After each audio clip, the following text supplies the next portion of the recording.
Hello, Son of God and my brother. This is your awakening. Share my mind and you don't die. And today's teaching is true prayer.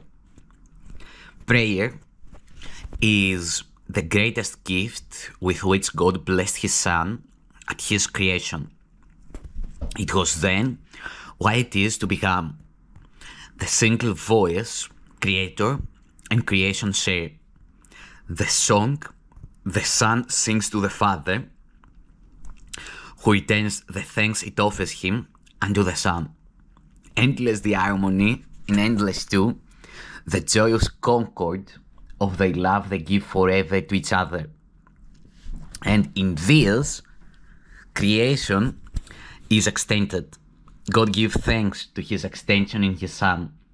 His Son gives thanks for His creation in the song of His creating in His Father's name. The love they say is what all prayer will be throughout eternity when time is done. The love they say is what all prayers will be throughout eternity when time is done. For such it was before time seemed to be. To you who are in time a little while, prayer takes the form that best will suit your need. You have but one.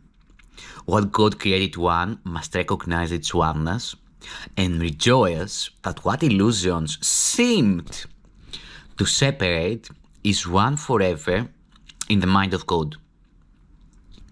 Prayer now must be the means by which God's Son lives separate goals and separate interests by, and turns in holy gladness to the truth of union in His Father and Himself. Lay down your dreams, you holy Son of God, and rising up as God created you, dispense with idols and remember Him. Prayer will sustain you now and bless you as you lift your heart to Him in rising song that reaches higher and then higher still until both high and low have disappeared. Faith in your goal will grow.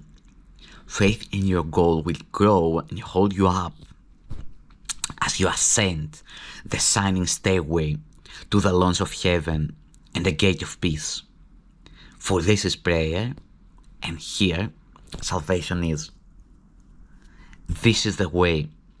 It is God's gift to you. This is the way.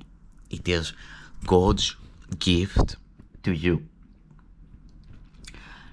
Prayer is a way offered by the Holy Spirit to reach God. Prayer is a way offered by the Holy Spirit to reach God. It is not merely a question or an entreaty. It cannot succeed until you realize that it asks for nothing. How else could it serve its purpose? It is impossible to pray for idols and hope to reach God. True prayer must avoid the pitfall of asking to entreat. Ask rather to receive what is already given, to accept what is already there. You have been told to ask the Holy Spirit for the answer to any specific problem, and that you will receive a specific answer if such is your need. You have also been told that there is only one problem and one answer. In prayer, this is not contradictory. There are decisions to make here, and they must be made whether they be illusions or not. You cannot be asked to accept answers which are beyond the level of need that you can recognize. You cannot be asked to accept answers which are beyond the level of need that you can recognize. Therefore, it is not the form of the question that matters, nor how it is asked. The form of the answer, if given by God, will suit your need as you see it. This is merely an echo of the reply of His voice. The real sound is always a song of thanksgiving and of love. You cannot then ask for the echo. It is the song that is the gift. Along with it come the overtones, the harmonics, the echoes, but these are secondary. In true prayer, you hear only the song. All the rest is merely added. You have sought first the kingdom of heaven, and all else has indeed been given you. The secret of true prayer,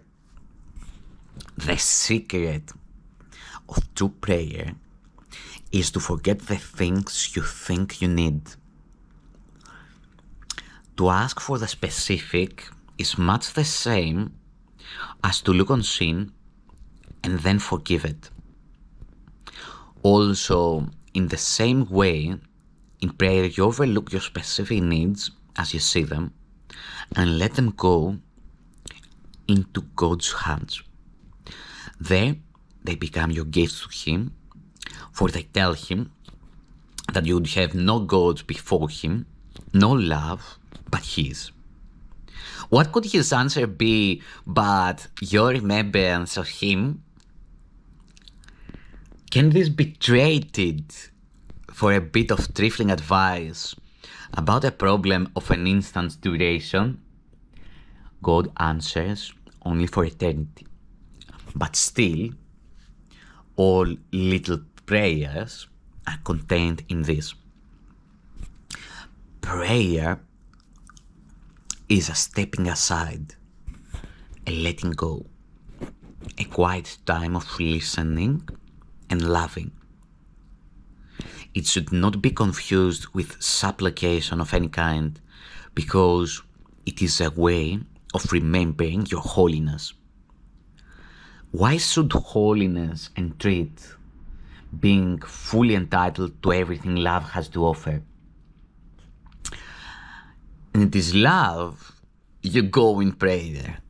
Prayer is an offering, a giving up of yourself to be at one with love. There is nothing to ask because there is nothing left to want. That nothingness becomes the altar of God. It disappears in Him. This is not a level of prayer that everyone can attain as yet. Those who have not reached it still need your help in prayer, because their asking is not yet based upon acceptance. Help in prayer does not mean that another mediates between you and God, but it does mean that another stands beside you and helps to rise you up to Him. One who has realized the goodness of God prays without fear, and one who prays without fear cannot but reach Him. He can therefore also reach His Son, wherever He may be, and whatever form He may seem to take. Praying to Christ in anyone is true prayer because it is a gift of thanks to His Father. To ask that Christ be but Himself is not an entreaty. It is a song of thanksgiving for what you are. Herein lies the power of prayer. It asks nothing and receives everything. This prayer can be said because it receives for everyone. To pray with one who knows that this is true is to be answered. Perhaps the specific form of resolution for a specific problem will occur to either of you. It does not matter which, perhaps it will reach both, if you are generally attuned to one another. It will come because you have realized that Christ is in both of you. That is its only truth.